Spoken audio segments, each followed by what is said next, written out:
তোমার এই প্রবলেমগুলো পয়েন্ট আউট করতে হবে ফার্স্ট অফ অল, যে এই কারণে আমি আসলে লিসনিং গুলো কি করতে পারতেছি না, ধরতে পারতেছি না। তাহলে দুইটা রিজন বললাম। প্রথম রিজন কি বলছি, সাইলেন্ট লেটারস, আর দ্বিতীয় রিজন কি বলছি, এটাকে বলা হয় তোমার সাউন্ডস। কি বলা হয়, সাউন্ডস। তার মানে ইংলিশ সাউন্ডস। কথা কি বুঝতে পারছি?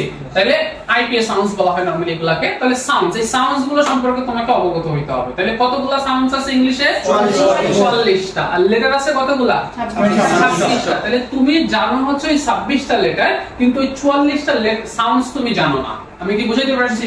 তাহলে তুমি যদি আইএলটিএস লিসনিং এ ভালো করতে চাও, আইএলটিএস লিসনিং এ 8.5 স্কোর করতে চাও, তাহলে তোমার এই জিনিসগুলো সম্পর্কে কি হইতে হবে, অবগত হতে হবে। আমি কি বুঝাইতে পারছি?